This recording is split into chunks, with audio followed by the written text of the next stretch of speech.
Chatman Friday, a podcast for Maine in North and West Melbourne. Chatman Friday.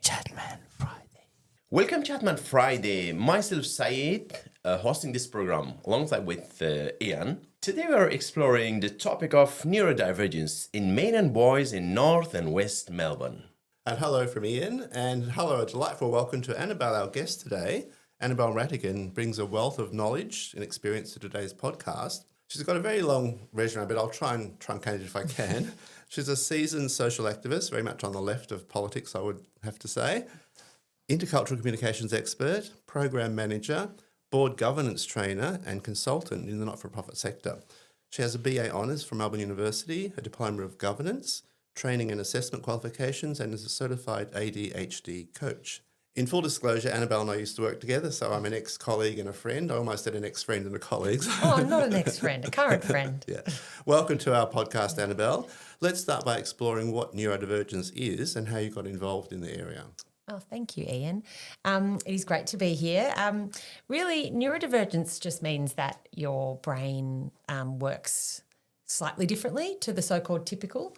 And you'll notice here the language that I use neuroaffirming language, so I don't ever use the word like disorder or anything that needs to be fixed. So that's kind of identity first language. So your brain looks different. Under that umbrella are things like autism and ADHD, probably the two that are the most prevalent and probably the most well known.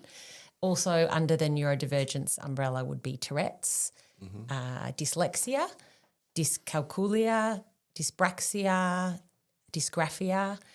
They're probably the main ones. There's lots of other, I suppose, conditions, for want of a better word. I don't like that word either, that do fall under the umbrella, but they're lesser known, and that's probably not our focus of today. Yeah. That's good. Annabel, let's ask how neurodivergence presents. Sure. Can you give a bit more information about that? And I also realised, thank you for that lovely question, I didn't finish answering Ian's question either, which was how did I get involved in it? You can continue finishing that one first. No worries. Yeah, and it was sort of actually how I got involved and how it presents. They are quite related actually. Yeah. So I have three teenagers, 13, 15, 17, and they're all neurodivergent. And they all have all different neurotypes. So my eldest is autistic and ADHD, and my middle is ADHD, and my little one is dyslexic and ADHD. So this was just something that I did a lot of advocacy in at school, and I'll talk about obviously with men and boys. It is a huge challenge to get through school as a neurodivergent person. So I was doing a lot of advocacy and a lot of my work in training and facilitation and coaching, and I did further study around ADHD and autism, and then I became a coach. So I spend my days working with individuals, with men, with boys that are over 18, so they might be in a tertiary or vocational environment, or they might be working, and also with women and workplaces as well, to support people to sort of really bring out their best and reach the goals that they would like. In terms of the traits, so going back to your question, so with the traits, obviously there's a kind of famous saying that if you've met one neurodivergent person, you've met one neurodivergent person, meaning everybody's different, everybody's brains are different. So I will speak very generally, but know that I would avoid any stereotypes. So this is very general info, but I would say an autistic person, often the traits are around the need for repetition and the need for some clear boundaries and clear communication, because you might take things quite literally. So interpersonal challenges might involve the inability to understand nuance in language or sarcasm or, particular quirks, I suppose, would be that you really love to have do the same thing a lot of the time, and you can get some emotionally dysregulated. That's often a big trait.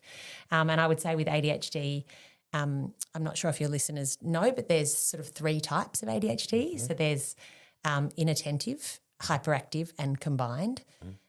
So my children have all three of those, all differently, and they present really differently actually. So if you have inattentive ADHD, that's often the one that a lot of people don't get diagnosed with till they're older. So people think like men and boys might be the hyperactive type. So in school, they might have been, jumping around the classroom, being impulsive, calling things out. But often the inattentive men and boys are the ones that people thought, oh, you're really vague, or you're a bit of a dreamer. You had lots of plans in life, but you didn't really seem to do anything. But actually what's happening for those inattentive types is they're what's called cognitively hyperactive. So they have a lot going on in their brain, in their mind, and their thoughts and their plans, but actually actioning them can be really, really challenging. So that's the inattentive type. And the combined is the joy of having all of those things together. Yeah. And then dyslexia is probably, people know that you have often trouble with reading and spelling. So that's something in the community that really co-occurs quite a lot with ADHD. So there might be a lot of men and boys who went through school and had some of the challenges of inattentiveness and hyperactivity and impulsivity, but then also challenges with their reading and their spelling. And that's a pretty lethal combination if it's not diagnosed early and not supported early. So just to give your listeners maybe a bit of more of an understanding of what the neurodivergence can look like is some of the men that I coach, for example, have some challenges around just a basic self-care. And this might be, men who are employed, or they might be studying, or they might not be employed. But the amount of steps that it can take, which is called your executive function, that's something that really can impair people who have ADHD and autism in particular. And so sometimes we work on things as simple as, simple to us, but brushing your teeth, because it's the amount of steps that it takes in the evening to get yourself ready for bed and get into the bathroom and wash your face and get the toothbrush out, put the toothpaste on, brush your teeth for a certain amount of time, wash the toothbrush, do all of that. That is like that's 10 steps for somebody that a lot of us take for granted. And then they can have a lot of shame around not being able to do those basic self-care.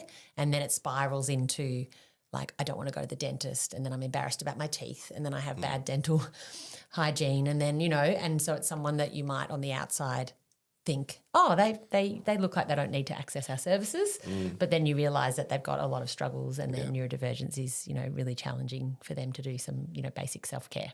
Okay, so this coaching service that you run, is it online or in person or both? Yeah, so it's online. I am doing some group face-to-face sessions later in the year, but I do it online, so I work with people all around Australia and via Google Meet.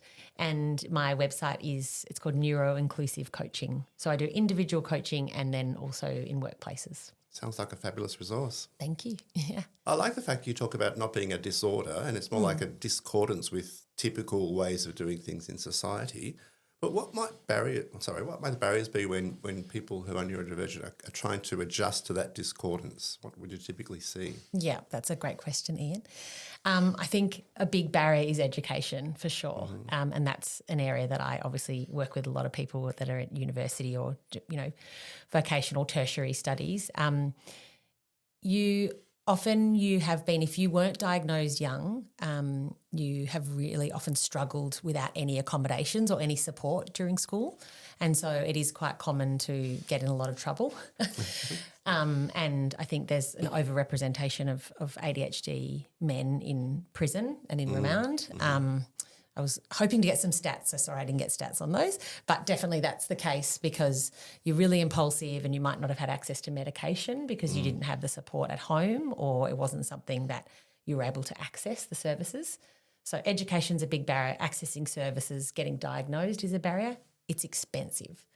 So you think about the community here in North Melbourne, you've got some disadvantaged men and boys. They're not going to be able to get that diagnosis. They need to be able to pay for that. And it's not covered on Medicare, is it? It's a separate... No, it's a separate thing, yeah. And then you have to pay for your medication as well. So that medication is something that you need daily. So that's another big barrier for sure. And even just prior to getting diagnosed, you think about the forms that you need to complete. If you're someone like you're autistic or you're dyslexic or dysgraphia or ADHD, those forms are really overwhelming. Or you don't speak English, or English is second language, and you're neurodivergent. You've got all these intersecting things. Even just getting to complete the forms to get the diagnosis is a huge barrier. And then I think probably the other barrier is just social norms, like if you have a lot of shame and there's a lot of stigma around maybe your interpersonal skills or your challenges with your attention span and your emotional regulation, then you probably might withdraw from a lot of social things until you really understand, your brain more. Which is kind of a vicious cycle then, isn't it? Yeah. Okay. Thanks, Annabel. You explained the barriers very, very well. I have a follow-up question, but not now, after a short break. Sure. Yeah, we'll have a break. Chat Man Friday. A podcast for Maine in North and West Melbourne. Chatman Friday.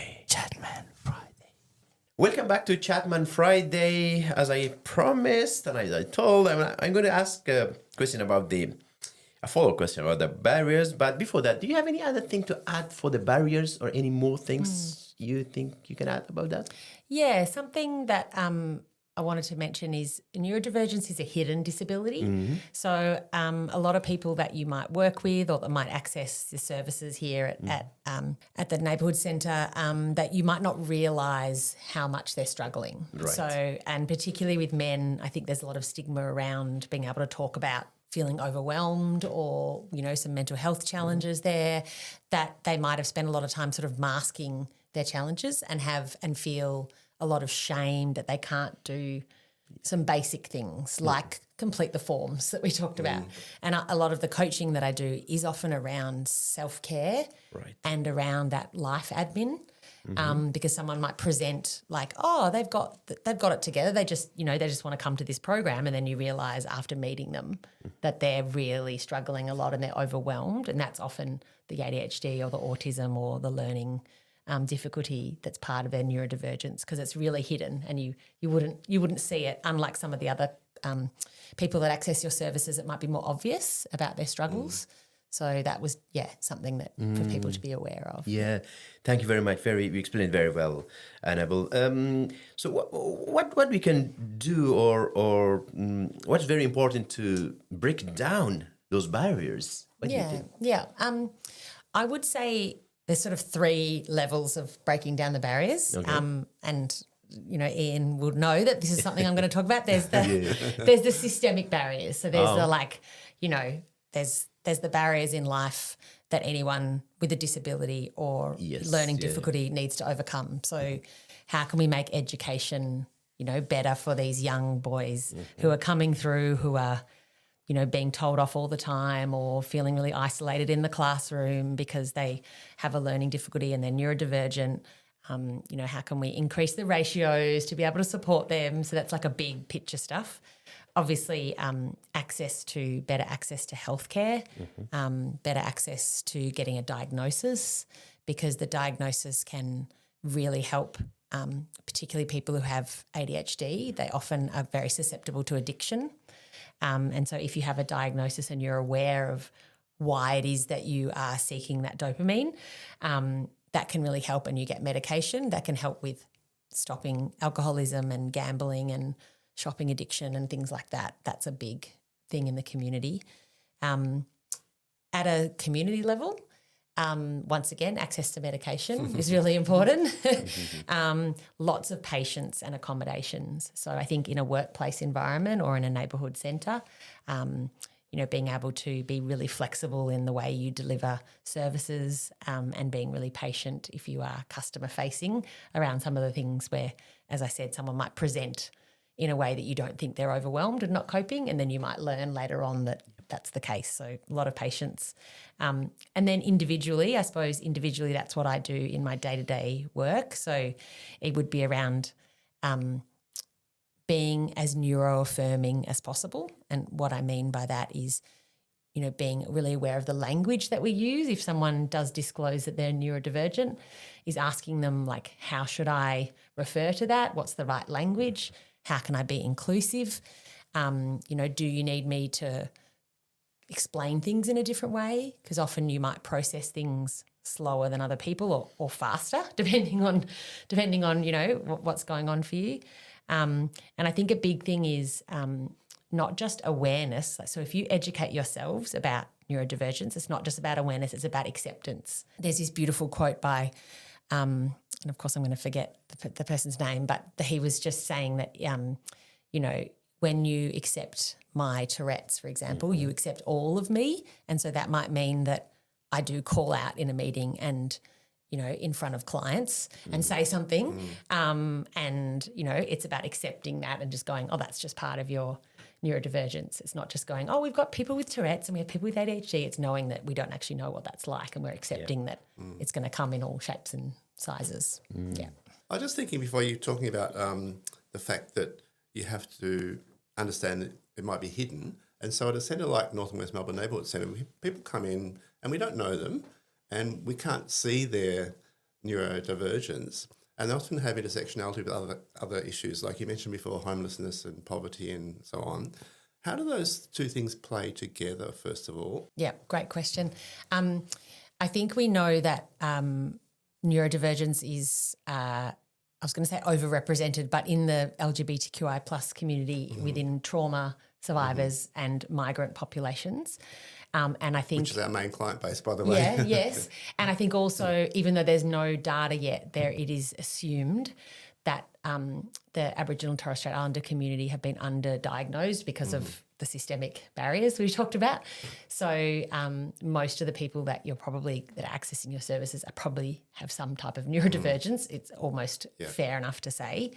I think it's really important for a centre like this to be really clear in its communication.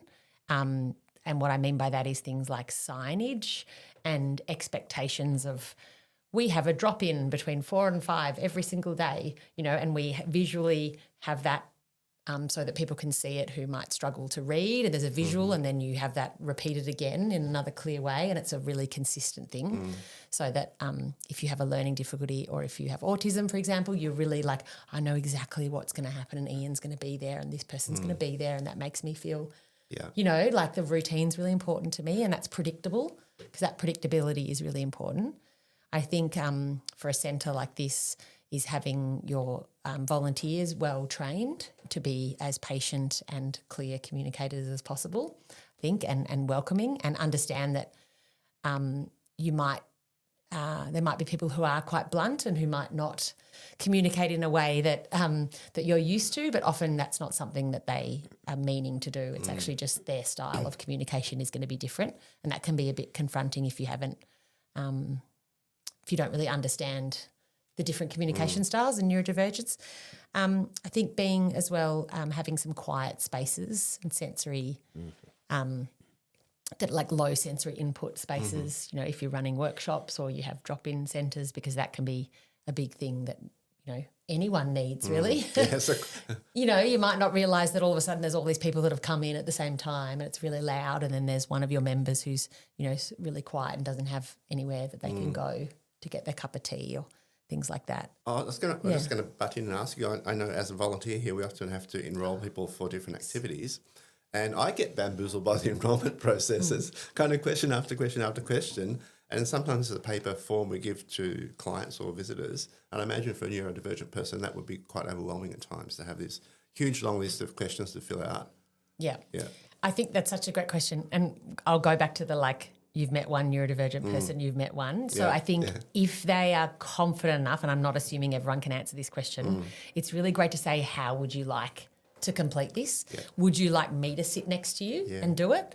Or would you like me to read it out and do it? Or would you like to fill it out yourself? Because you never know what their preferred style is. And often that having that flexibility where you think, oh, would you actually sit with me and go through that form can just be like incredible, because it just takes that load off. Yeah, no, that's great advice for us. Yeah.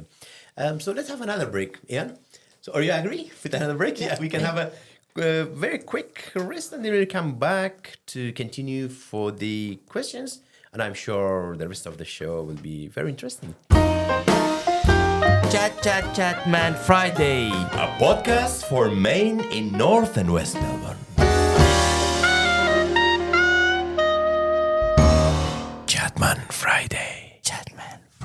Welcome back to Chatman Friday. I think Ian has a question. Yeah, I was thinking during the break, Sayed, thinking about North and West Melbourne population, where can neurodivergent men and boys go to seek support or to feel comfortable, to feel welcomed, and what might we change in our little part of the world? Yeah, that's a great question, Ian. I think this is a tricky one because often there's a really vibrant neurodivergent community that is online and a lot of it is not face-to-face connection and support. So there's a lot of online services that you can access.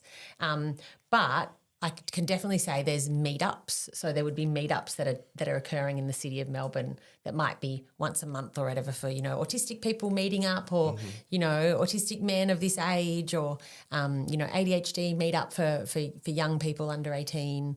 And so they're kind of a really safe space where they might meet up in the city or somewhere quiet.